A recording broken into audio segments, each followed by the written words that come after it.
Espírito de Deus, nós te adoramos nesta noite, Senhor. Nós te adoramos nesta noite, Senhor. Nós bendizemos o teu nome, meu Pai. Que coisa boa estarmos na sua presença, meu Deus.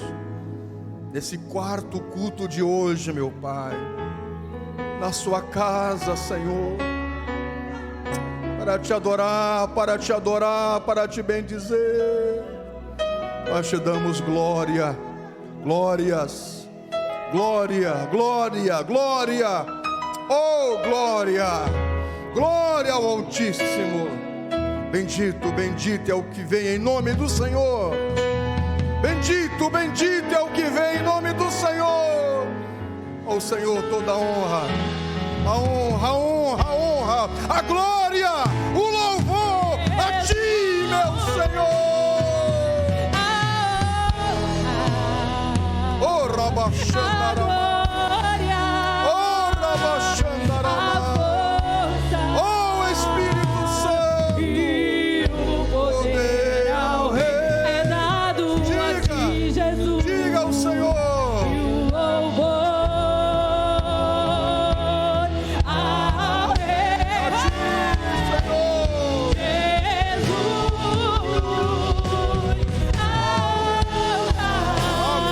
Damos glória. Nós te damos força, Senhor. Diga ao Senhor. E o poder ao Rei Jesus. E o louvor ao Rei Jesus. Diga palavras de adoração ao Senhor. Diga palavras de louvor ao Senhor. Diga santo, diga aleluia, diga glória, diga palavras que possam entronizar a presença de Deus. Diga palavras de adoração ao Senhor. Oh, diga palavras de adoração a Deus. Diga palavras de adoração ao Senhor. Que coisa boa, graças a Deus. Amém. Boa noite, queridos. A paz. Quero que você possa dar um aplauso ao Senhor, bendizendo a Ele com glória, com aleluia, louvor, majestade. Amém. Vá tomando o seu assento em nome do Senhor Jesus. Tome seu assento, obrigado a esse louvor.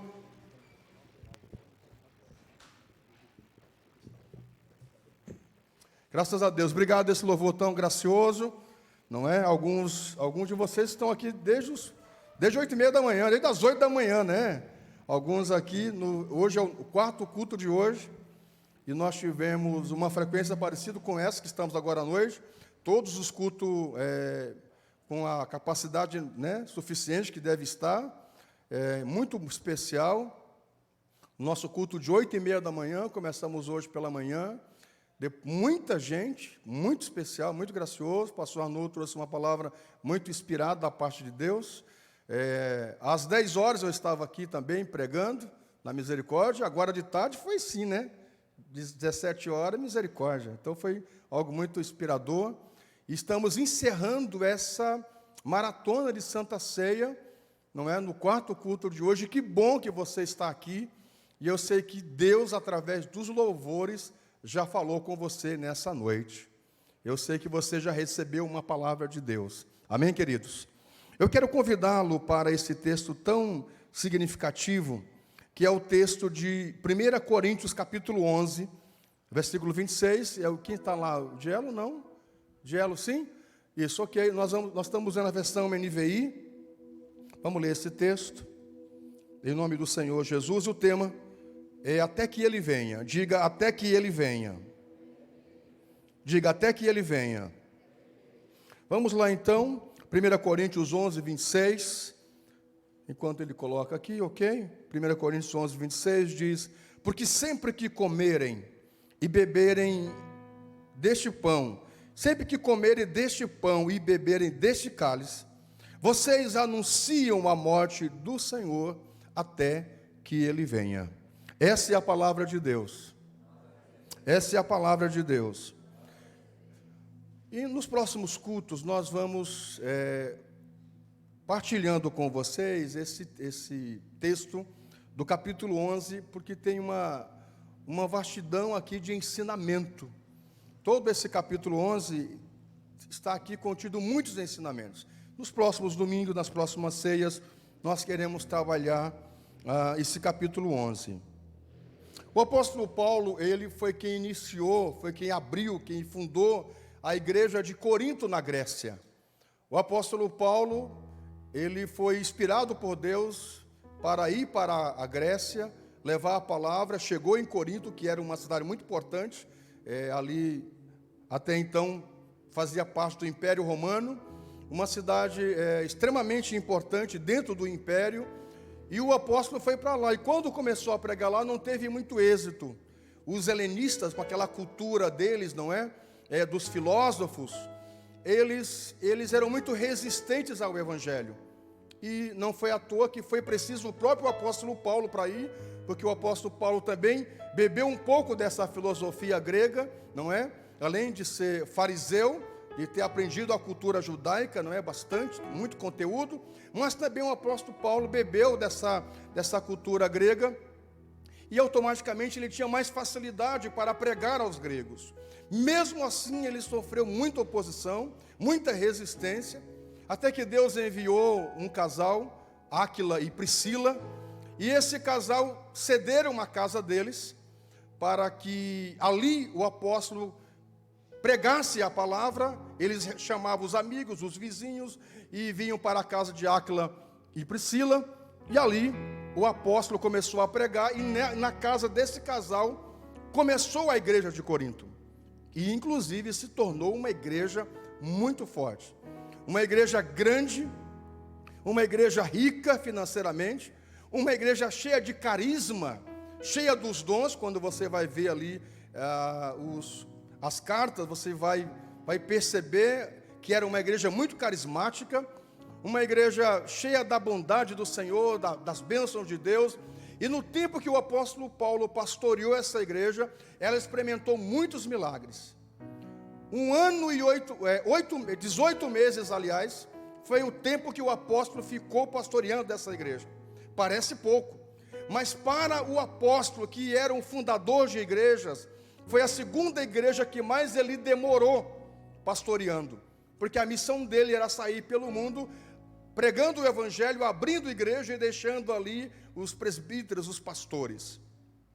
O apóstolo Paulo ficou nessa igreja 18 meses. Foi a segunda igreja que mais ele demorou ali pastoreando, e ela cresceu muito. E quando o apóstolo Paulo vai embora, ficaram ali outros pastores, e quando ele ficou sabendo, a igreja, que era uma igreja muito coesa, muito unida, cheia dos dons da graça, começaram a perder essas virtudes. Começaram a ver na igreja divisões. Lembram que o apóstolo Paulo vai citar, não é? Que começaram a dizer, uns são de Paulo, outros são de Cefas, outros são de Apolos. Começaram a passar líderes, eles começaram a dizer, bom era na época do apóstolo Paulo, bom era o ensinamento de Paulo. Não, era Cefas, era Apolo, e começaram a ver preferências, e isso é um problema, quando começa a ver na igreja preferências, quando a Bíblia não é preferida, quando a palavra de Deus e o culto a Deus não é preferido, mas as preferências humanas, isso é um problema. Uma outra coisa, o apóstolo Paulo começou a ver em decorrência disso, as divisões, começaram a ver facções, divisões, provocadas por puro egoísmo. Quando eu não quero me ajuntar com o meu irmão, porque me acho superior a ele. Quando estamos repletos de egoísmo, não quero me aproximar desse porque é pecador, porque não vou com a cara dele, porque acho que ele é pecador, acho que isso e aquilo, e aí nós vamos causando facções, e isso não é algo que Deus se agrada. Uma boa demonstração disso é na ceia desta igreja. O apóstolo Paulo vai descrever aqui nesse capítulo 11, que eles se reuniam para ceiar no dia do Senhor, sempre no domingo, como fazia comumente a igreja cristã, sempre se reuniam na ceia, para ceiar no domingo, e a ceia deles não era esta ceia como nós fazemos aqui, não é? com só um pedacinho de pão e um pouco de suco em memória, não é? Eles faziam a comida mesmo, eles traziam comida de casa. Eles chamavam esse culto de culto ágape, o culto do amor. A ceia deles era literalmente saciar a fome espiritual, mas tinha uma intenção de saciar a fome física. Porque mesmo numa igreja rica como era Corinto, mesmo de Coríntios, mesmo numa cidade grande, havia pessoas pobres e humildes. E muitas dessas pessoas da igreja só tinham uma refeição decente na ceia, no culto de domingo, no dia do Senhor.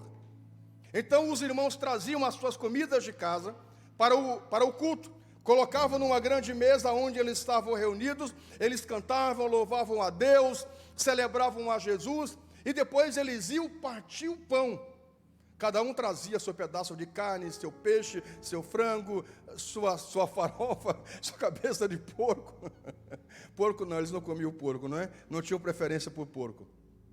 Traziam suas carnes e colocavam na mesa, e na hora de comer, ninguém era dono daquele pedaço que trouxe. Todos comiam por igual. E essa era uma essência muito importante da ceia. Era dizer, o que eu trago não é meu, mas é do outro. Não pertence a mim, pertence a todos. Estamos aqui para partilhar. E isso era uma dinâmica muito interessante, porque era uma demonstração de amor da igreja, de partilha. Aqueles que tinham mais condições traziam mais comidas, traziam mais suco de uva, traziam mais vinho, traziam mais bebida, traziam mais comida. E aqueles que não tinham, não traziam. E aqueles que tinham um pouquinho, traziam um pouquinho. Todos se reuniam e tudo era de todos.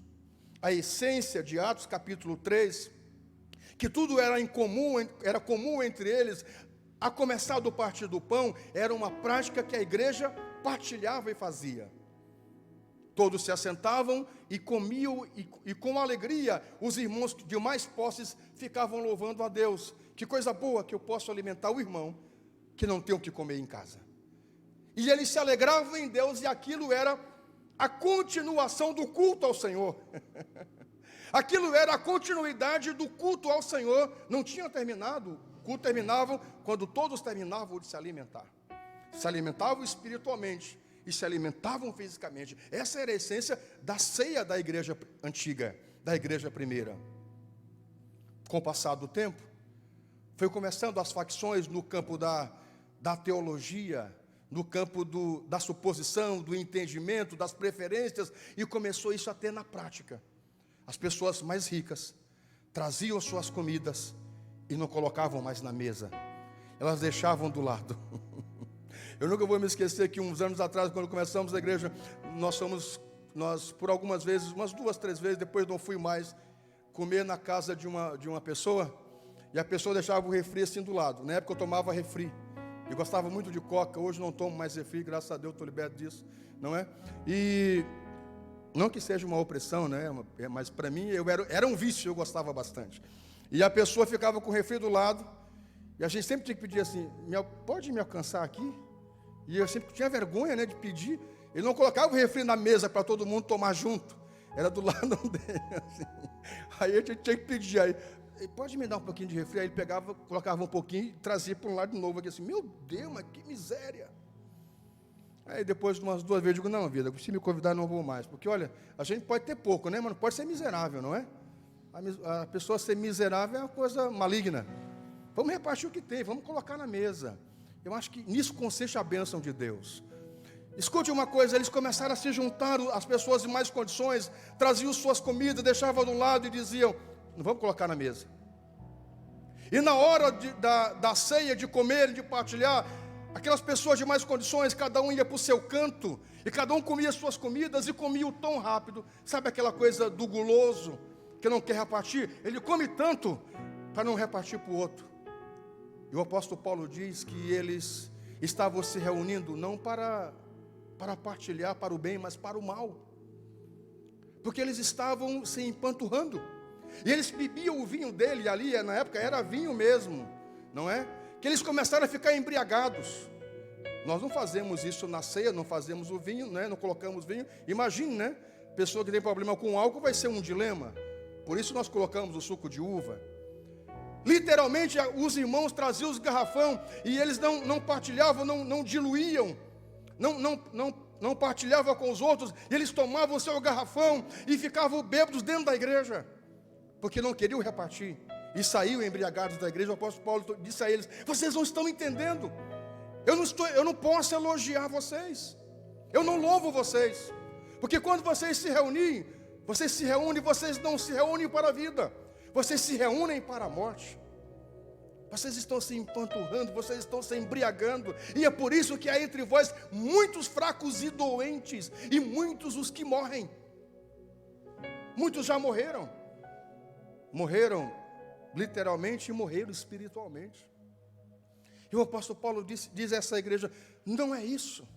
Não é dessa maneira que vocês devem fazer.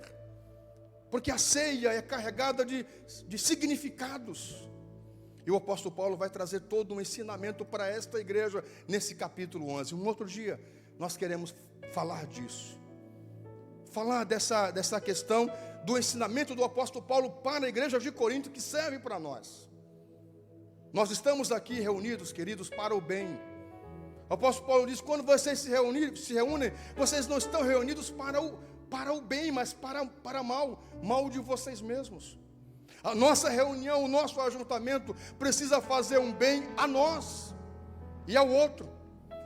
Queridos, quando a gente vem para o culto, a gente deve vir e sair melhor do que entramos.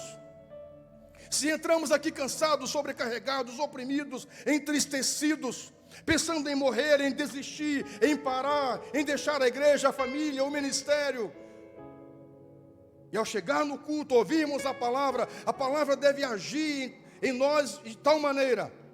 O culto que nós estamos fazendo a Deus deve ser um culto tão expressivo e tão sincero, que deva haver em nós uma mudança. E depois da reunião, eu possa me sentir realmente transformado e mudado, melhor do que eu cheguei na casa de Deus. Esse deve ser o sentimento. Nós precisamos nos reunir para melhor. Eu disse pela manhã às 10 horas de que se nós vamos em uma célula, numa reunião de oração, se eu estou num grupo ensaiando, e todas as vezes que eu estou num grupo ensaiando, estou no grupo de oração, estou numa igreja, estou numa célula, estou numa casa, e sempre que eu estou com essas pessoas, eu saio dali pior, não é um lugar para mim estar. Quando eu estou com alguém, partilhando com alguém, sempre que a minha conversa com ela, e quando eu saio deprimido, eu saio pior, saio angustiado, saio com pensamentos que não são os pensamentos saudáveis para a minha vida. Não é uma parceria para mim estar junto. Não é uma companhia para mim estar junto. Porque as companhias que eu preciso ter na minha volta são companhias que me façam bem, que me façam amar a família, amar a Deus, amar o Senhor, amar a igreja, amar o que estou fazendo.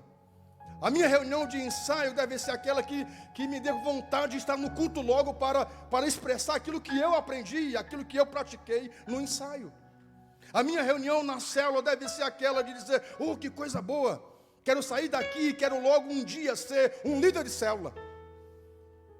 Por isso, nossos cultos, reuniões, ajuntamento, companhias devem ser carregadas de muito significado e edificação. Se for o contrário, se nos reunimos não para o bem, é um ajuntamento que eu não quero para mim, não queira para você. Façam uma leitura disso, digam amém. Você pode aplaudir o Senhor ou faça com alegria, por favor.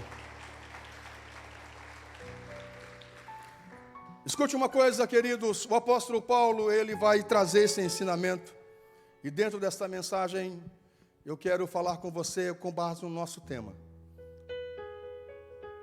Fazermos 3 coisas, até que o Senhor venha. Esse é o tema dessa mensagem, até que Ele venha. E nessa noite quero partilhar com você 3 ações, 3 atitudes, 3 princípios que precisamos fazer até que o Senhor venha. Eu quero que você guarde isso no seu coração. Primeiro, o Senhor volta. Ele vai voltar. Não tenha dúvida disso. O Senhor Jesus, Ele vai voltar um dia. ele foi prometido de que ele viria, de que uma virgem conceberia e daria à luz a um filho, e o seu nome seria Emanuel, Deus forte, conselheiro, Pai da eternidade, príncipe da paz. Um dia ele foi profetizado.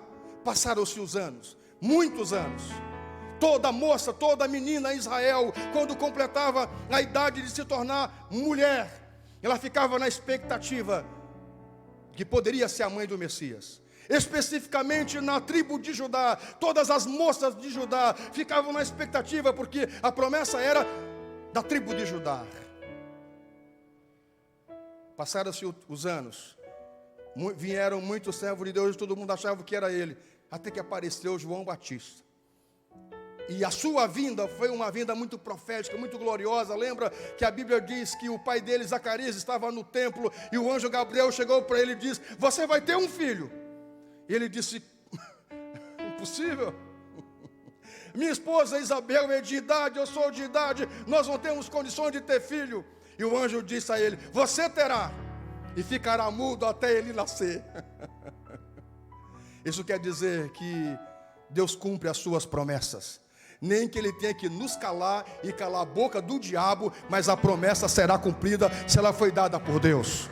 Guarde a promessa. Guarde a promessa.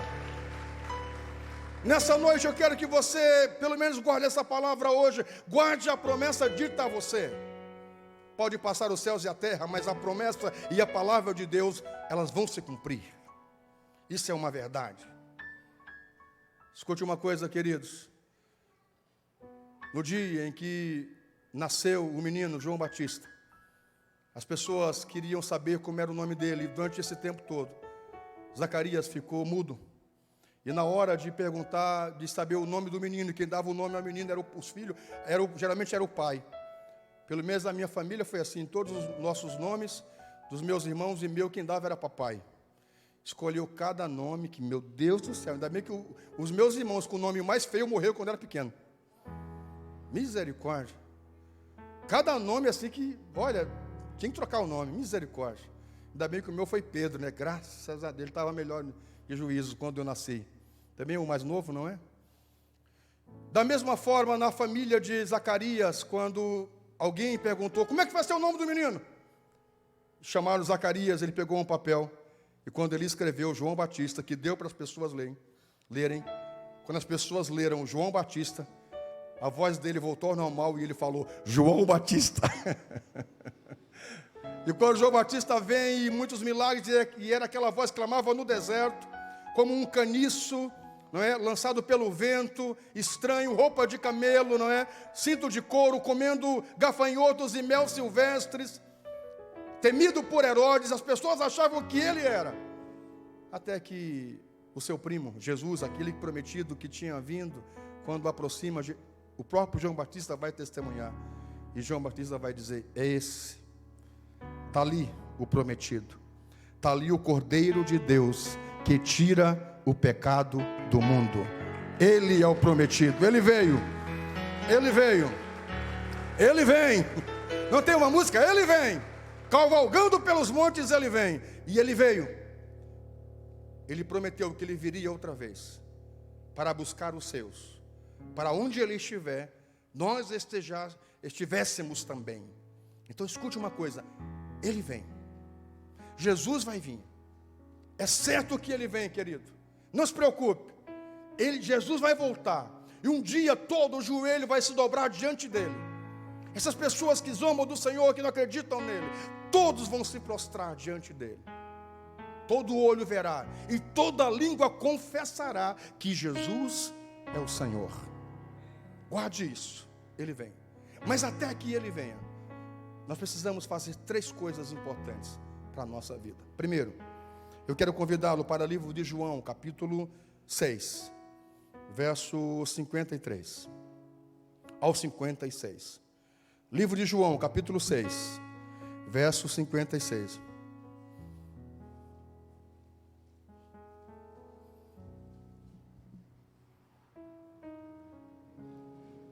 João capítulo 6, versículo 53 diz: Jesus lhe disse: eu digo a verdade. se vocês não comerem a carne do Filho do Homem e não beberem o seu sangue, não terão vida em si mesmo. Todo aquele que come a minha carne e bebe o meu sangue tem a vida eterna, e eu o ressuscitarei no último dia.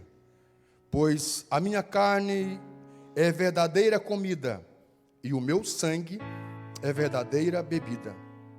Todo aquele que come a minha carne e bebe do meu sangue permanece em mim e eu nele. Diga graças a Deus. A primeira coisa que eu preciso fazer até que Ele venha é participar da Santa Ceia. É sempre ceiar. Não perder a ceia. Você que é batizado, que faz parte do corpo de Cristo, até que Jesus venha, você nunca deve deixar de ceiar. Haja o que houver, você precisa ceiar. Porque a ceia é um mandamento, é uma ordem imperativa de Jesus. Jesus diz: fazer isso sempre em memória de mim, até que Ele venha. Então é um mandamento, é um princípio, é uma ordem. Então sempre quando Jesus nos traz essa determinação, nós precisamos cumprir. Então até que Jesus venha, você igreja, você irmão que vai se batizar um dia, nunca deixe de cear.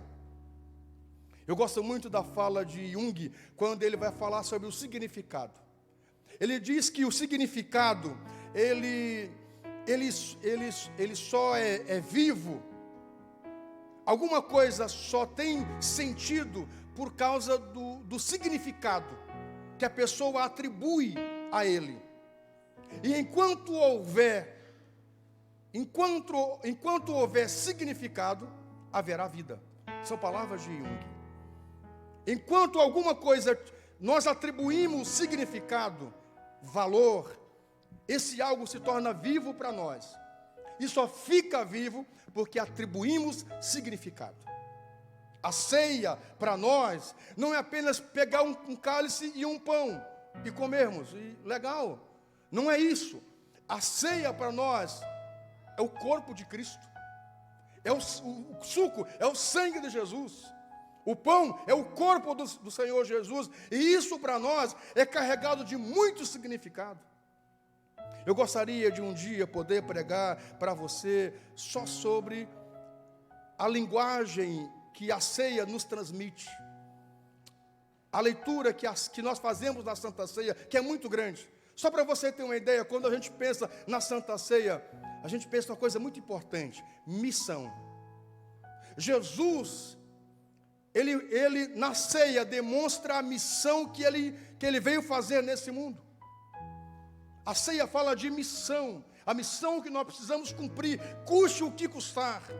Jesus, antes de ser pego pelos os soldados e ser judiado, ele participa da ceia, mostrando para os discípulos a missão que ele tinha que cumprir, que ele tinha que completar, que ele tinha que fazer. Meus irmãos, haja o que houver, nós precisamos cumprir com a nossa missão. Eu tenho uma missão muito clara para mim, você sabe, olhe, há 38 anos eu prego a palavra de Deus. 38 anos, eu comecei com 9 anos de idade, vou fazer 47 agora em novembro. Há 38 anos prego a palavra. Meus irmãos, eu nunca senti conflito acerca de Deus ou da palavra, sinceramente. Nunca fiquei conflitado, em dúvida do meu chamado. Será que eu nasci para isso? Eu tenho uma certeza da minha missão. Eu tenho uma convicção da minha missão. Papai disse assim para mim: eu não te abençoo, tu não vai ser mais meu filho, se tu quiser ser pastor, nunca mais tu vai ser meu filho, não vou te abençoar. Eu amo o Senhor. O Senhor é o homem da minha vida, que eu admiro até hoje como homem. Mas sinceramente, eu já adolescente, eu sabia o que eu queria para a minha vida. Sabe, senso de missão. Não importa, olha, o pastor está por dinheiro, está por isso, aquilo. Isso não me tira o sono, a alegria, o foco, o propósito. Você sabe por quê? Senso de missão. A missão é essa.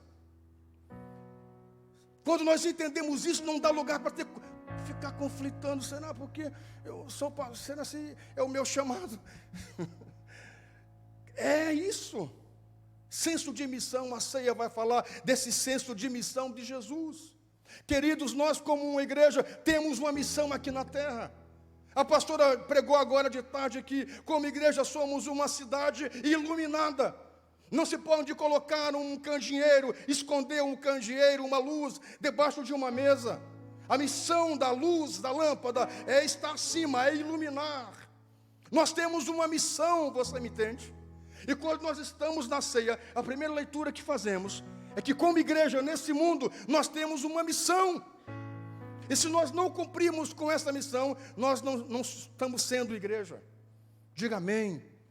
Diga, eu tenho uma missão e eu sou igreja. Você pode aplaudir o Senhor? Faça, por favor, com uma alegria. Por exemplo, quando sexta-feira nós conseguimos saciar a fome de mais de 600 e poucas famílias, isso é a compreensão da missão. Você me entende? Nós não estamos aqui como o Templo das Nações e como o projeto Nações em Ação para enfeite. Você sabe que já veio pastores aqui da cidade, de outras cidades, para aprender conosco como é que a gente monta um projeto. Mas no final da conversa, quando eu comecei a entender que a intenção deles em aprender conosco, aprender como é que se tem um projeto social, quando eu comecei a entender que a intenção deles era montar um projeto para ganhar dinheiro, aí eu caí para trás e dissemos, não, a gente não ganha dinheiro com o projeto. Para nós, não é um peso, porque as coisas de Deus não podem ser um peso, mas é um desafio muito grande. Eles vieram aqui aprender, mandaram gente para aprender como é que a gente monta, como é que nós temos a nossa ONG há 15 anos, regulamentada tudo, mas aí no final eles queriam saber como é que fazia projeto tudo para ganhar dinheiro, para ter dinheiro. Eu disse, meu irmão, nós falamos, meu irmão, se não for a igreja que mantém o projeto, nós já tinha fechado. Não, a gente não usa o projeto como meio de ganhar dinheiro do governo. Ao contrário, se nós dependesse disso, nós já tinha fechado há muito tempo. Não, o projeto tem uma missão. O projeto tem uma missão. É o braço evangelizador da igreja, missionário da igreja. O missionário nosso, se não entender que a nossa missão começa pelo nosso projeto Nações em Ação, essa pessoa pode ter passado por 1000 seminários de missão, não entendeu o que é missão. Eu sempre digo que a minha África é Santa Maria. Eu acho bacana os projetos que a pessoa ir lá para a África. Comece pela sua África, a sua cidade. Santa Maria é a minha África, é a minha Índia, é a minha China, é a minha Índia. Santa Maria é o nosso primeiro campo missionário. E o projeto Nações em Ação é o nosso braço de missão. E quando eu vejo o que vimos sexta-feira, as pessoas chegando aqui chorando em lágrimas, e o bacana, e alguém chegar no lugar com lágrimas, e com o estômago vazio, e depois sair com lágrimas de felicidade. Isso não tem preço, minha gente. Isso nós, quando entendemos a missão, a gente fica feliz por isso. E eu quero louvar a Deus pela CVI, Coca-Cola, por você, por você como igreja, porque nós juntamos e nós, num dia, na sexta-feira, conseguimos atender mais de 600 famílias, e nós já tínhamos, na semana anterior, distribuído mais de 150 cestas básicas. E esta semana nós vamos fazer isso mais. Esta semana nós vamos atender as pessoas da casa. Já estivemos atendendo alguns irmãos aqui da igreja. Sabe, queridos, quando as pessoas começarem a falar de que a igreja, sabe, só tira dinheiro, a igreja só pensa nisso, só pensa em enriquecer, o pastor, o fulano de tal. Meu irmão, olhe para isso. Eu quero convidar você que tem rede social para divulgar isso. As coisas boas. A nossa intenção não é, sabe, fazer mexão para nós mesmos, dizer, olha como nós somos bons. Mas escute uma coisa, a maior história de generosidade na Bíblia, se não fosse anunciada, nunca chegaria a nós, se não fosse escrita, que é a história do bom samaritano. Se Jesus não conta essa história para o discípulo e para a multidão que estava ouvindo, nunca teria chegado a nós. Nós nunca saberíamos a dimensão da generosidade. É muito importante que o ateu, que o descrente, quem fala mal dessa igreja, saiba que nós estamos firmes. E quanto mais falo, mais nós fazemos ação do bem para abençoar pessoas. Sabe por quê? Porque nós temos missão. Nós entendemos a missão. A nossa missão é fazer o bem. Meu irmão, quando falarem de você, você não pode ficar, sabe, ser um borra-botas. E agora? Você tem que ir para cima e dizer, eu vou vencer. Se o diabo chegar para você e falar assim, você é um fracassado, você não tem valor, você não pensa. Satanás, sai daqui, Satanás. Eu vou vencer. Tudo eu posso, porque o Senhor me fortalece. Vamos lá. Aleluia. Mais animado, mas um pouquinho mais. Um pouquinho melhor. Obrigado. Aleluia. Digam amém. Deixa eu correr com você, gente. Pessoal, a ceia fala da missão, a ceia fala de adoração. Diga aleluia. Adoração. A Bíblia diz que Jesus, quando reuniu os discípulos na última ceia, Ele reuniu e eles cantaram. Eu quero louvar a Deus pelos levitas dessa igreja. Só Deus sabe da vida deles.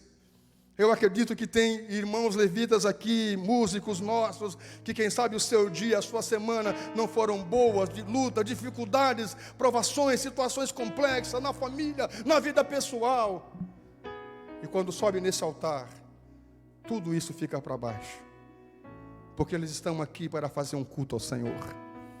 É Jesus, sabendo que seria traído, e sabia que o que lhe esperava, o calvário, a cruz, a vergonha, a humilhação, o açoite, e mesmo assim, ele faz a ceia e ele adora o Senhor com os discípulos. Eu quero convidar você, mesmo quebrado, mesmo cansado, mesmo entristecido, mesmo acusado, mesmo enfermo, quando você vir para a igreja, não venha para lamentar, venha para adorar. E quando nós adoramos, o Espírito Santo inunda o nosso ser e o nosso coração. E quando adoramos, a presença de Deus nos envolve, nos enche, nos renova. Aleluia. Adore ao Senhor nesta noite. Diga palavras de louvores a Ele. Aleluia. Isso são alguns significados da ceia. A ceia vai dizer da comunhão. Da comunhão. A gente se reúne para partir o pão, para estar em comum uns com os outros. Sabe o que é bacana? O que é bacana nesse período de quarentena é que a gente não pode se abraçar. Aqui, como irmãos, não pode se beijar. Nós somos uma igreja muito afável. A gente gosta de cheirar uns aos outros, abraçar uns aos outros. Mas o bacana é que mesmo não podendo fazer essas ações, isso não impede de nós termos comunhão com vocês, de termos comunhão uns com os outros. E quando nós ceamos, nós estamos mostrando a nossa comunhão com os irmãos, uns com os outros. Nunca saia da igreja mudo entre mudo e saia calado. Pelo menos fale com 2, 3 pessoas. Cumprimente, diga um aceno, diga, olhe na máscara e diga, ah, é você, né? Ah, esses olhinhos não me enganam. Você, né, meu irmão? Você é fulano de tal. Não, faça isso mais vezes com mais pessoas. Minha gente, a ceia fala da nossa comunhão com Deus. Escute uma coisa, se nós dissermos assim, eu não vou cear porque eu estou em pecado, falhei, estou magoado, estou ferido, então eu prefiro não cear. Pois se Jesus voltar, no dia que você está nessa condição, pode ter certeza, você não vai ouvir a voz do arcanjo tocando a trombeta.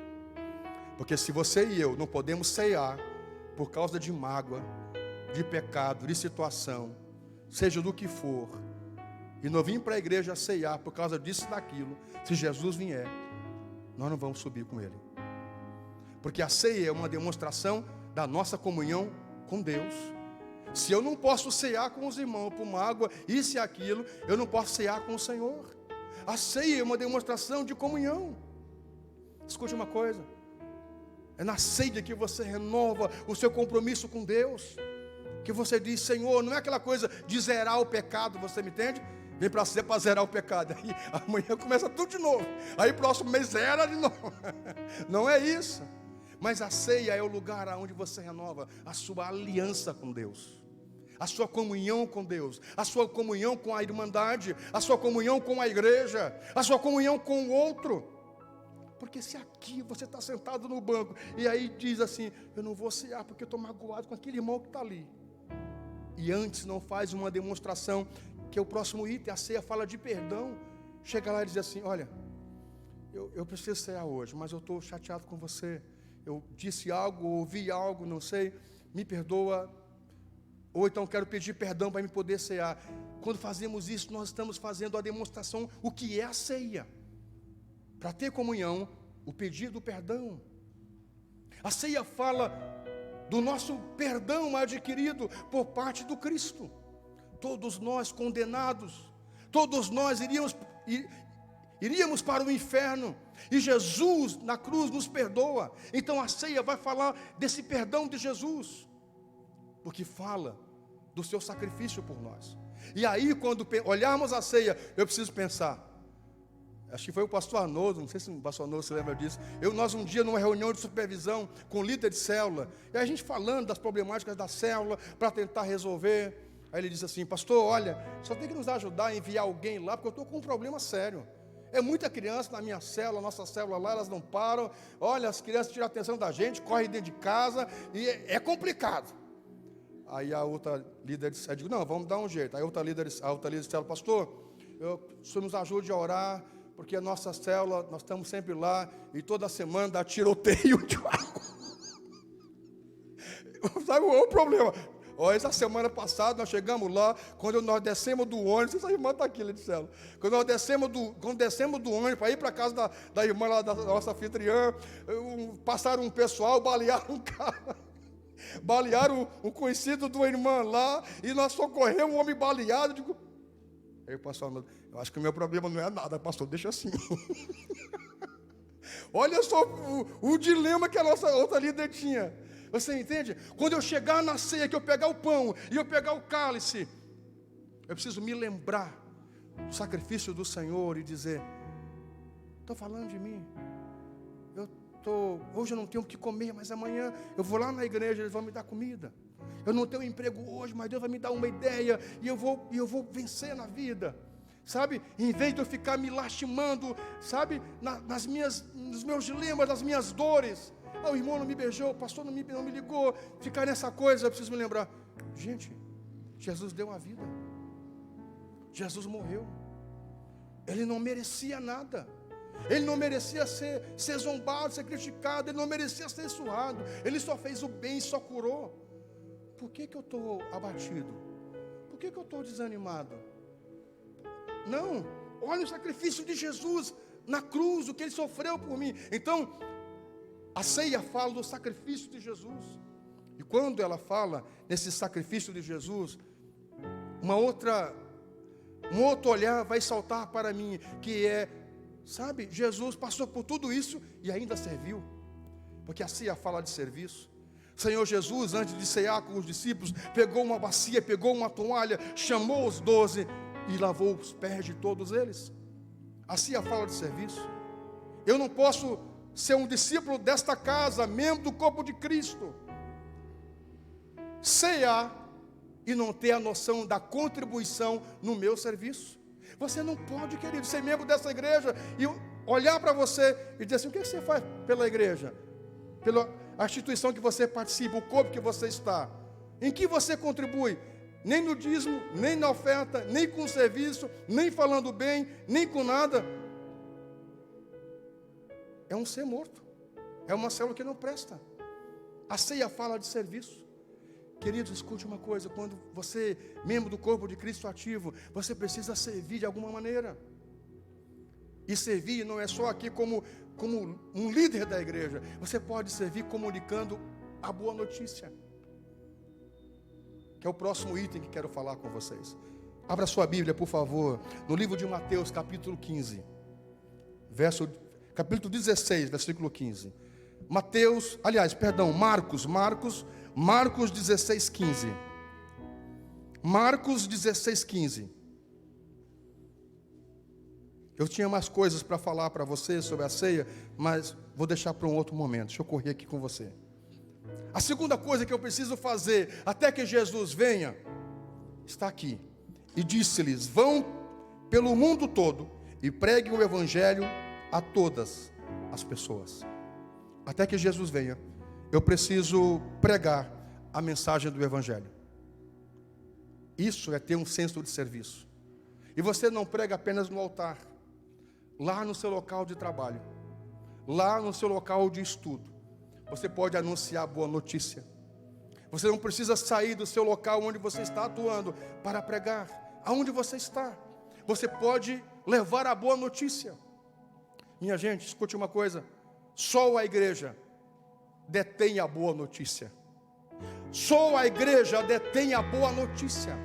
A notícia que Jesus vem, a notícia que Jesus salva, a notícia que Jesus liberta, a notícia que Jesus abençoa, a notícia que Jesus transforma.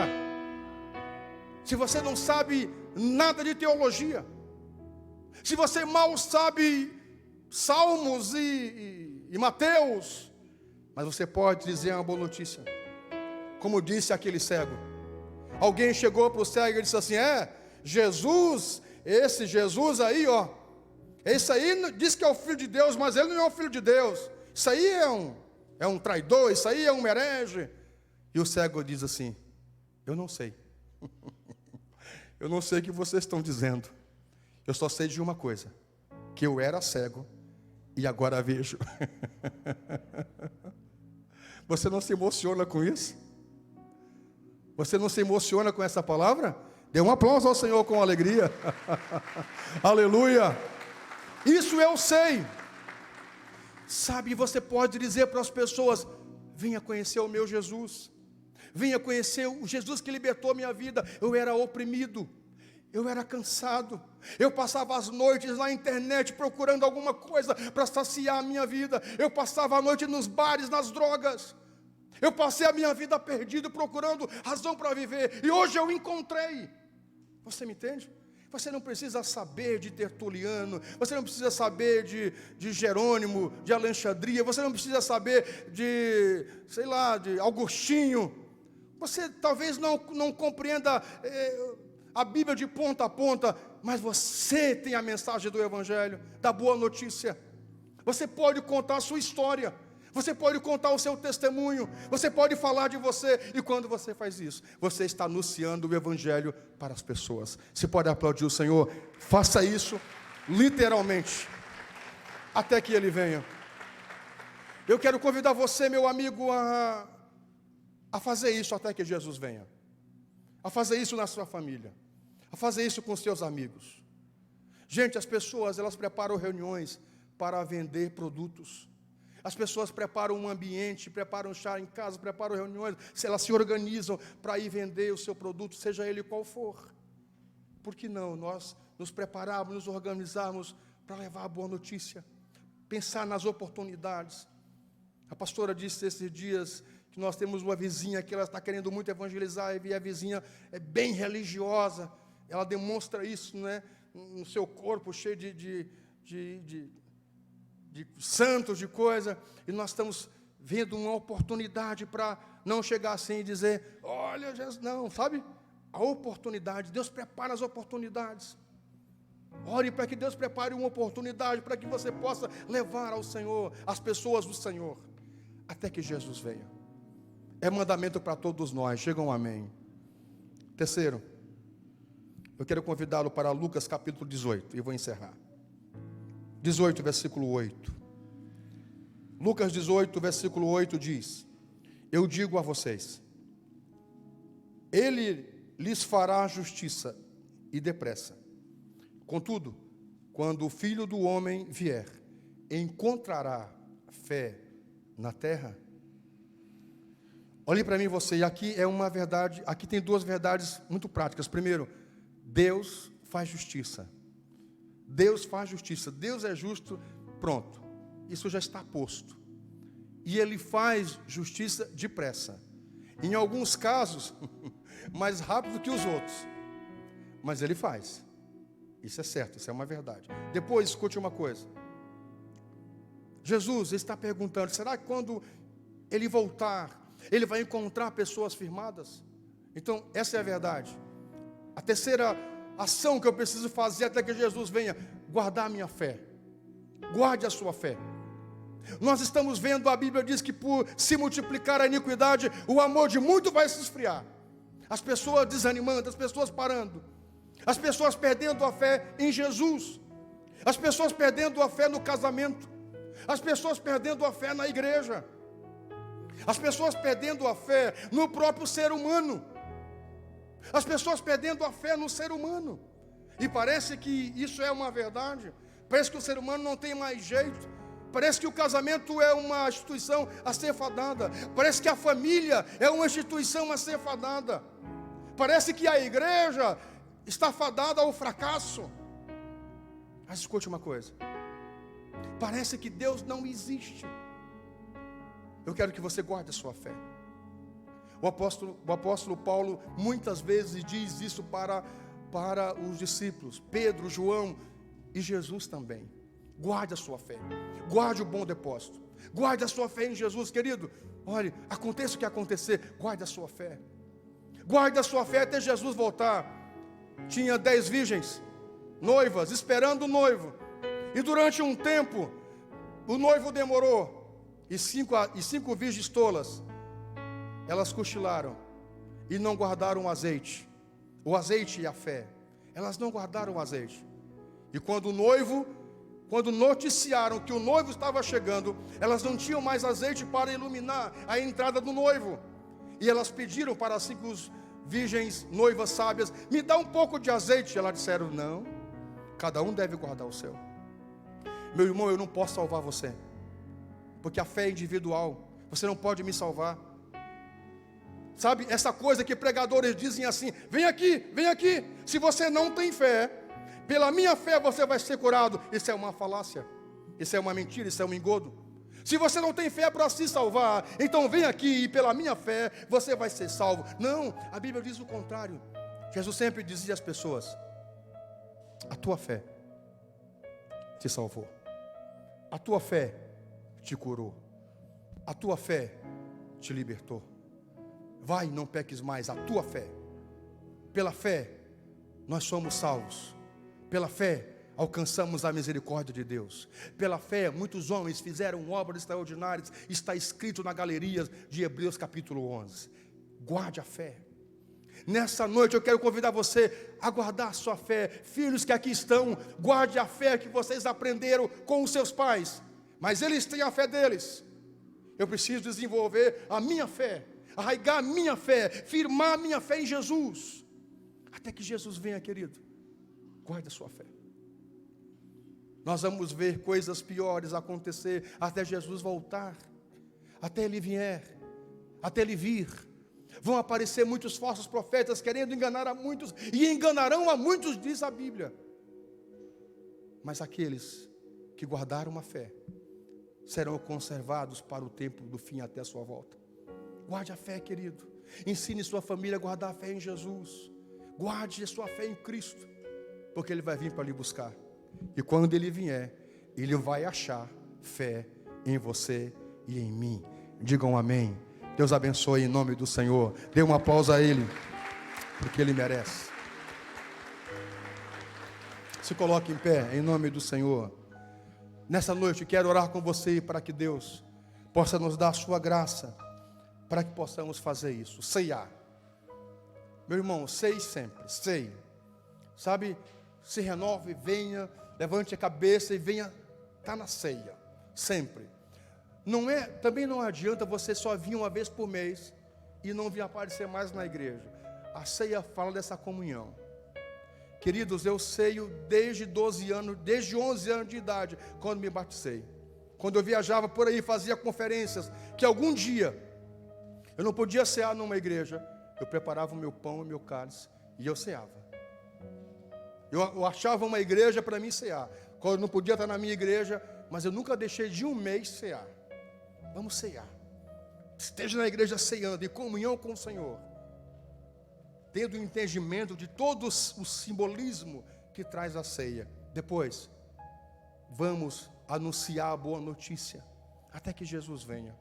Que não seja apenas o pastor e um grupo de líderes dessa igreja pregando a boa notícia ou o projeto. Você, da sua forma, do seu jeito, querido, com seus amigos, você pode levar a boa notícia. Por fim, vamos guardar a fé. Vamos estar firmados. Haja o que houver. Até Jesus voltar, nós vamos estar firmados nele. Digam um amém. Amado Senhor, que essas 3 verdades possam se cumprir sobre nossa igreja, sobre nossas famílias. Que o teu povo saia hoje desse lugar renovado pelo teu Espírito Santo, restaurado pelo teu Espírito Santo. Oh meu Deus, toma nas tuas mãos, abençoe poderosamente e ricamente o teu povo para a sua glória, em nome do Senhor. Que assim seja. Amém. Digam amém. Tome seu assento.